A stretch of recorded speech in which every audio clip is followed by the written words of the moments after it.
Now it is time to show you some gameplay of Braindance. This is a feature that you'll experience when you play Cyberpunk 2077. Braindance is essentially a recording of somebody else's experience. It allows you to relive their sense of sight, smell, touch, and even hearing, all thanks to a special device.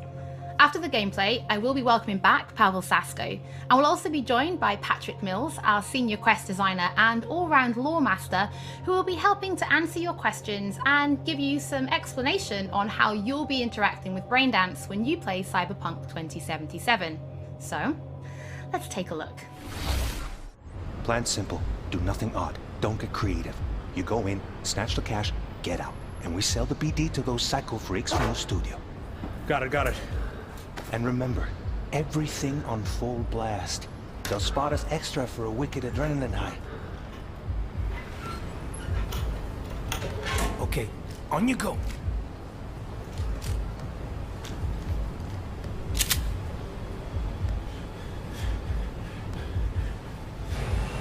Down! Everybody! On the ground! I want to see you kissing the flooring! Money! Now! Or I will fucking drop you! I swear to God! Well, yeah, hey... now! Before I blow your fucking head off!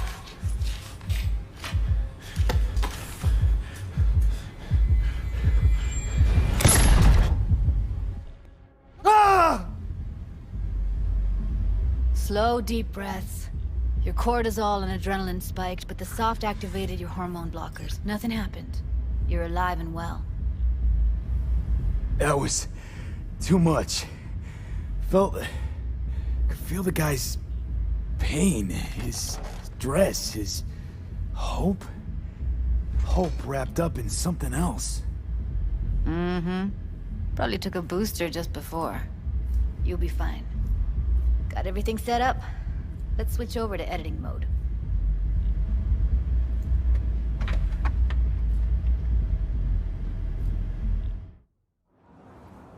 I'll sever the link to the BD Roller's sensory array. You'll be able to look around freely. Whole scene's yours. Full cam control in analysis mode, so move around, zoom in and out, whatever else you come up with. Think of it as your own little sandbox. So, analysis mode, you control playback. Can even pause when you feel the need. Then you use the editor console to unpause. Try it. Plan simple. Do nothing odd. Don't get creative. You go in, snatch the cash, get out. And we sell the BD to those psycho freaks from the studio. Got it. Dream as hell, right? Well, that's not all. You can speed things up or rewind, whatever you like. Give it a try. Rewind, roll it back to the top. Can I? All good, neat. Now try fast forwarding a bit. Plan simple. Do nothing odd. Don't be creative. You go in, snatch the cash, get out. Okay.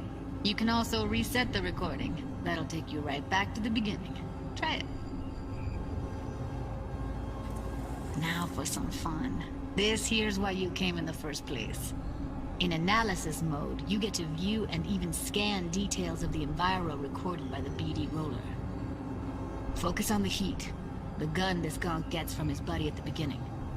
Now scan it. Plan simple. Do nothing odd. Don't get creative. You go in, snatch the cash, get out. And we sell the BD to those psycho freaks from the studio. And remember, everything on full blast. That's why you have to leave. Okay, right here. Excellent. Let's move on. Now heads up. In analysis mode, you can ferret out background noise and conversations if the roller got close enough. This tech records everything, every little detail, even the sights and sounds the roller was never aware of. To see the sources of the recorded sensory signals, switch to the audio layer in the editor. Go ahead and try that now. Okay, good. Now you should see several sound signatures in the store. Choose one and hone in on it. Pack of 6, case of Brosif, and a couple of zappers. Okay. We have a deal today on 2 flavors. Curry and Down. surf and turf. Everybody! On the... So, any thoughts? Unbelievable. Seriously, like what's happening right next to me. Yeah, it's how BD recording implants work. They pick up everything, all the elements in the background. Then an editor tweaks them. Makes them pop. Keep playing with the sound, explore it a bit. We'll move on when you get bored. Want to see you kissing the flooring! Money! Now! Sometimes you can analyze extra layers in the raw. Stuff the roller's cyberware picked up. Like what? Ev's got Kiroshi optics that grab infrared, meaning you should be able to grab heat signatures from her recording. Huh. Hella nice. Scanning works on peeps, too. Walk up to the wounded chick. Try scanning her. Alright, next thing. Scroll forward to the part where our artist gets a lead injection. Or I will fucking drop you, I swear to God! Well, now! Fucking head off!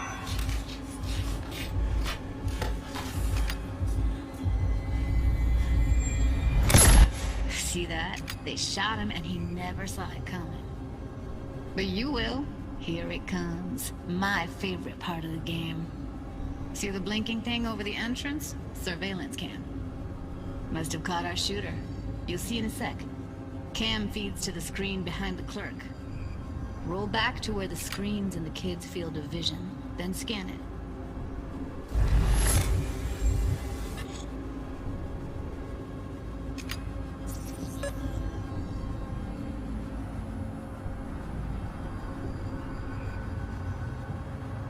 His own Chumba shot him. Probably planned to all along. Must have got a nice slice of cred on the black market for a BD like this.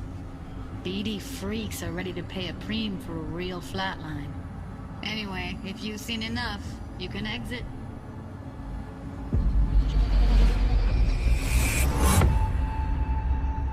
Yeah, it's impressive, right?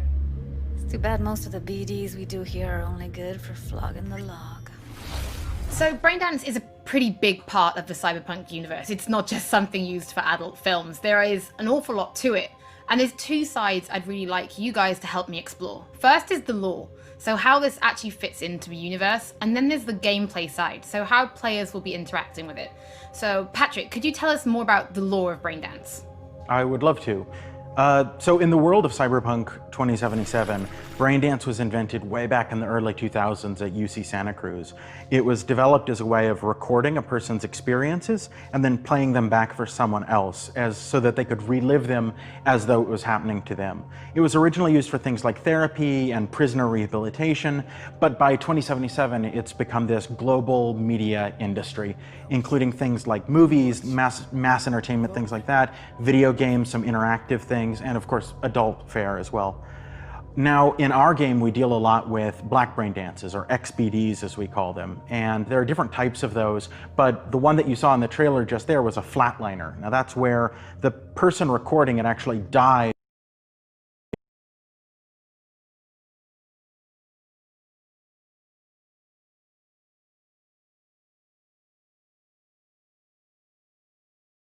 of a thrill, but a mercenary can also use them for various things, and you'll see that in the game, of course. And from the gameplay perspective, we have been working a lot throughout last years trying to figure out the best way how to use the Braindance in the game as a mechanics.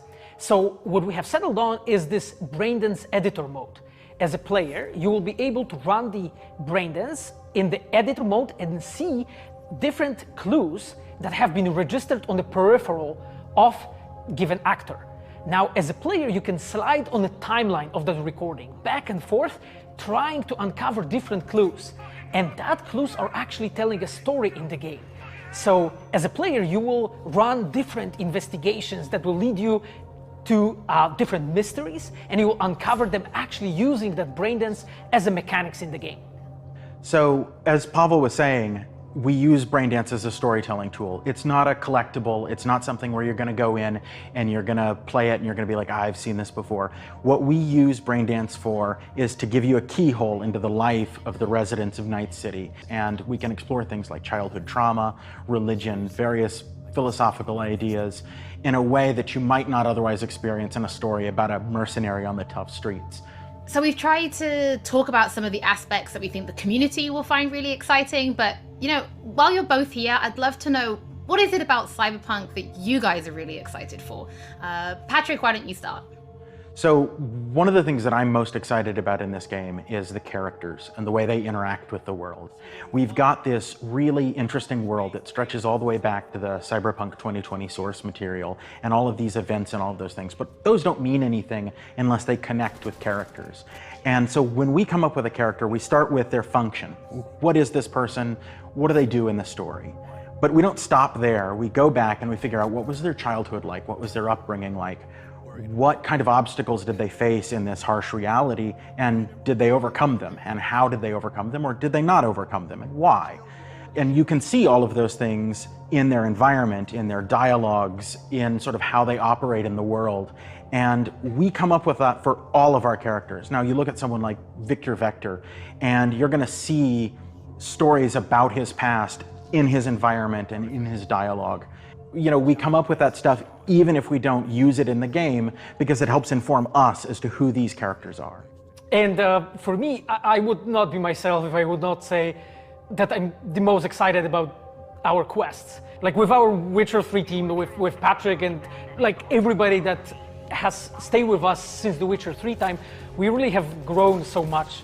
We have learned so much, and we have used all that experience to put them into the quest that we have made. And you will not find really a filler in this game. Like everything has a meaning. Like we put so much effort into making sure that everything is rewarding, is interesting, is talking about characters, as Patrick said, is talking about worlds, is talking about emotions, like touching the player in a really, like a real way. And I just can't wait to find out what you think. Pavel, I know you mentioned story and quests and writing quests, and when I was last in the studio, I had a look and I saw a notebook on your desk, and I would love for you to show everybody this notebook. Okay, Holly, I mean, you asked for it. So this is my notebook. It says Salsa Quest Designer. The reason is because I dance salsa, and I'm a quest designer, so you know. So I started this notebook actually when we were really starting Cyberpunk. At the very beginning, I wrote like a first note, and it says pretty much something along the lines of that we were starting with a prototype. And then, you know, I kept on basically noting things that we've been working on for like next years. I remember once when our concept artists actually approached me, and they said that they want to take a look on my notebook. I was like, what for actually? And they took some pictures. And they told me, yeah, well, you know, because we are looking for a reference material for notes of a psychopathic killer. so yeah, well, you may find maybe some of my notes in the game. Pavel and Patrick, thank you so much for joining me. I'm pretty lucky because I have read some of the stories that you and the team have written for Braindance, and I'm pretty excited for people to discover them.